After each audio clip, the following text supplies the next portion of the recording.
जिला अस्पताल में फर्जी कार्यकर्ता बनकर गर्भवती महिलाओं को लूटने का गोरख धंधा करते दो महिलाएं पकड़ाई। जैसे ही मीडिया कर्मियों ने उनसे पूछा तो कैमरा देखकर भाग गई। आप चलिए मेरी नहीं यहाँ फेस खोलिए आप। पेशेंट नहीं, आप फेस खोलिए, फेस खोल के बात करिए, फेस खोल के बात करिए ना आप। आपके क्या डेली पेशेंट यहाँ आ रहे हैं? ये साल के 365 दिन में 365 दिन यहाँ उपस्थित रहती हैं। इनका कोई कार्यकाल नहीं है यहाँ पर। फेस खोल, पहले फेस खोलिए आप, फेस खोलिए। कोई पेशेंट नहीं कराइए आप, खोलिए। ये देखिए, ये यहाँ से भाग रही है फर्जी आशा कार्यकर्ता, जिला चिकित्सालय छिंदवाड़ा।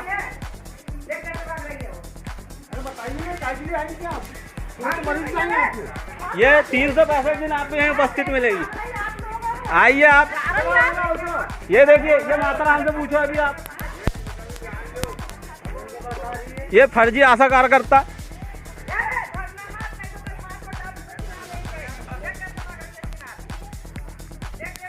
सीढ़िया से जा रहे थे, वो एक रसीद दी उसने, तो बोले इसके रसीद का पैसा लगेगा बोले, तो उसको 100 रुपये दिए। तो फिर बोलने लगी कि तुमको गोली दवाई देंगे हम, 1400-1500 रुपये देना पड़ेगा आपको। तो जो टाँके लगे हैं बोले वो सूखने की पाउडर और ट्यूब ऐसे देंगे बोले, तो पूरा टोटल तुम्हारा 1400-1500 का बिल बनेगा बोले। तो हम बोले कल ले जा लेंगे, तो नहीं बोले अभी ले जा लो बोल रहे थे। कहाँ की थी, कुछ पता है आपको? नहीं। कब से ऐसा कर रही थी? पता नहीं है, पर आज हमारी छुट्टी हो रही थी तो हम घर जाने के लिए निकल रहे थे, तो वो रास्ते में मिल गई थी हमें। क्या नाम है आपका? मेरा नाम बिनाका टिकाम। कहाँ पे हो? हम सिवनी जिले से हैं और पांजरा में रहते हैं। और कुछ बोलो उन्होंने आपसे? नहीं, फिर हमने नहीं ली उनसे दवाई। सभी लोग के साथ ऐसा करती थी क्या वो? जी सर, मामले की जानकारी तो मुझे पूरी है नहीं है, लेकिन मैं उस लेडीज़ को रोज़ देखता हूँ यहाँ पे। आंगनवाड़ी की कार्यकर्ता है वो, लेकिन वो अपने कार्यकाल से नहीं लेके आती है। वो यहाँ पे रोज़ आती है, किसी भी आदमी को बहलाती फुसलाती है, और जो दवाई यहाँ पे फ्री में मिलती है उसको बाहर से दिलवाती है, उसका कमीशन लेती है। प्लस कुछ भी काम रहते हैं एम्बुलेंस वगैरह ये वो, तो 1000-1500 रुपये 2000 रुपये रोज़ कमा के वो यहाँ से जाती है, रोज़ आती है। सर उतनी जानकारी नहीं है मुझे, लेकिन गीता बरकड़े उसका नाम है, मुझे इतना मालूम है। क्या नाम है उसका? गीता। और कहाँ की आंगनबाड़ी कार्यकर्ता है? सर अब मेरे को उतना नहीं मालूम सर, लेकिन मैं उसको रोज़ देखता हूँ। नहीं तो आज कौन से पेशेंट लेके आई? तो उन्होंने कहाँ से लेके? वो रोज़ ही यहीं आती है, वो रोज़ ही आती है। आप लोगों को देख के क्यों भागी? वो समझ रहे नहीं बात को? तो है वो भागने का कारण यही है, नहीं तो खड़े होकर आप लोगों से बात करती, खुल के बात करती, कोई यदि उसको वो रहता तो। बात जो है वो ना, उसको उनने क्या है, ये धंधा बना लिया अपना। यहाँ पे जब भी आती है फालतू का काम करती है, एम्बुलेंस करवाती है, गरीब लोगों को पैसे ले लेती है एम्बुलेंस वालों को सेटिंग करके, और इधर उधर के लोगों से वो परेशान करती है। यहाँ अंदर गोली दवाई मिलती है तो उनको गोली दवाई अंदर से ना दिलवा के मेडिकल से गोली दवाई दिलवाती है, और उसका कमीशन वो खाती है। इसलिए सर वो आपको देख के भाग गई। मेरा नाम है दीप सागर जोगी। सर एम्बुलेंस चलाता हूँ मैं। छिंदवाड़ा की घटना है। यहाँ पर कुछ महिलाएं जो फर्जी आशा कार्यकर्ता बनकर यहाँ आती हैं और आए दिन यहाँ मरीजों से पैसे लूटती हैं। मतलब जो दवाई सरकार द्वारा यहाँ अस्पताल में मुफ्त दी जाती है उसको वो मेडिकल से दिलाती हैं, उनको बेवकूफ़ बनाकर, और मेडिकल से दिलाने के बाद वे उनके जाने के बाद वहाँ से कमीशन लेती हैं अपना मेडिकल से। जो दवाई यहाँ मुफ्त मिलती है उसका 2-2 हज़ार रुपये 5-5 हज़ार रुपये सब बिल बनवाती हैं। और जो 108 एम्बुलेंस की सहायता मुफ्त दी जाती है उसके लिए भी वे कमीशन खाती हैं। और यहाँ फर्जीवाड़ा बहुत चला रही हैं वो 4-5 आशा कार्यकर्ता हैं। मैं उनका नाम से अवगत नहीं हूँ, लेकिन वे फर्जी है। यहाँ हम उनको डेली देखते हैं, हम लोग यहाँ उनको हमेशा देखते हैं। हम लोग ऑटो चालक हैं, लेकिन वह फर्जीवाड़ा बहुत चला रही हैं यहाँ पर। कौन से पेशेंट को लेके आया? यहाँ अभी उनका कोई पेशेंट नहीं था। वे साल में 365 दिन यहाँ आती हैं और फर्जी मरीजों से, कोई उनका रिश्तेदार नहीं रहता, कोई रिलेटिव नहीं रहता, उसके बाद भी वे। ऐसा क्यों लगा कि ये फर्जी है? क्योंकि हम हमेशा देख रहे हैं सर, जब हमने मरीज़ से पूछा कि आपने दवाई ले ली है क्या और भी दूसरे दिनों में, तो उन्होंने कहा भैया ले लिया। हम पूछे कहाँ से लिए, तो बोले मेडिकल से। जब हमने कहा कि आपको अस्पताल से लेना था, मुफ्त मिलती है, तो उन्होंने कहा कि ये मैडम ने हमको वहाँ बाहर से दिला दी। तब हमें इस बात की जानकारी हुई कि ये फर्जी यहाँ।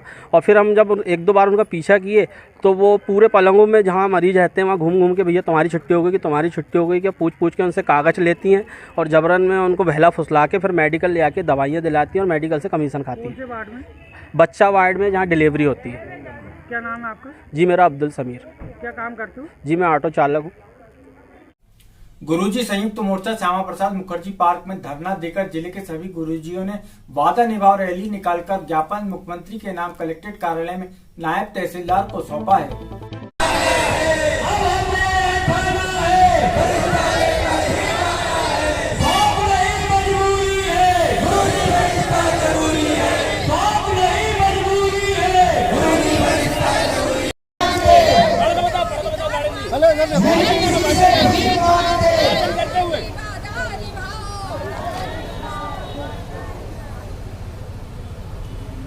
जनवरी 2018 को मुख्यमंत्री जी ने घोषणा की थी कि गुरुजी वरिष्ठ रहेंगे, जो कि आज तक हमारा आदेश नहीं हुआ है वरिष्ठता का, जिसके कारण हमको क्रमोन्नति भी नहीं मिली है और उससे हमारा आर्थिक नुकसान 14 से 15 हज़ार रुपये प्रति माह हो रहा है, जिससे हमको अपने आप में ठगा महसूस करना पड़ रहा है। इस संबंध में हमने आज ज्ञापन दिया।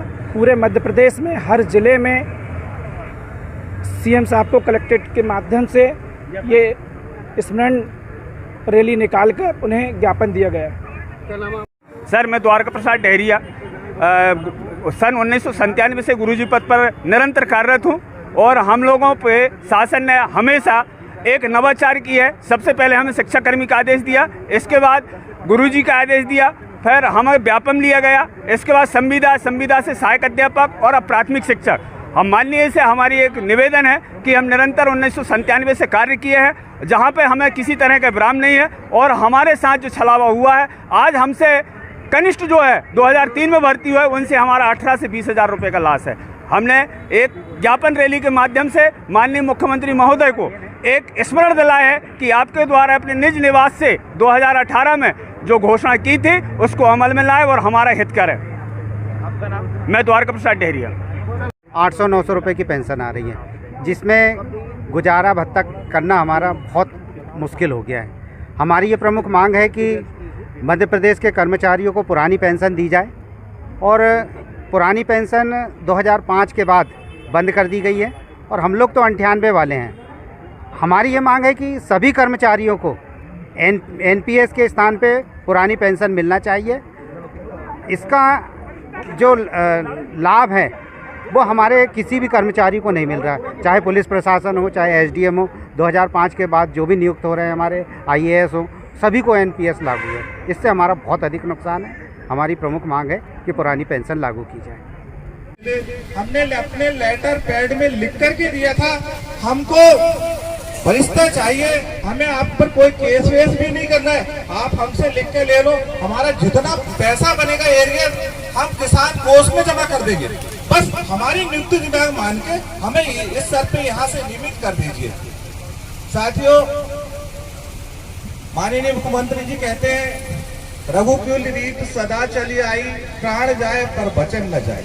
ये हर जगह उनके भाषण में आता है, लेकिन आप मुझे बताइए कि 2018 को या 2019 मन से घोषणा किए थे कि गुरुजी को वरिष्ठता का क्रम देंगे, लेकिन अपने वादे पे कैसे मुकर सकते हैं? हमें तो बड़ा दुख होता है, एक सम्मानी पद पर जो ईश्वर का दर्जा प्राप्त होता है वो आदमी झूठ बोल रहा है। क्यों? आज हमारी जो लड़ाई है उसी को लेकर के है। हमको नियुक्ति दे, उसके जो हम जबरदस्ती नहीं मांग रहे कि भैया हमको दे दो। अरे आपने अपने मुख से बोला है गुरुजी को हम वरिष्ठता क्रम देंगे, लेकिन वो वरिष्ठता क्रम कहाँ गया?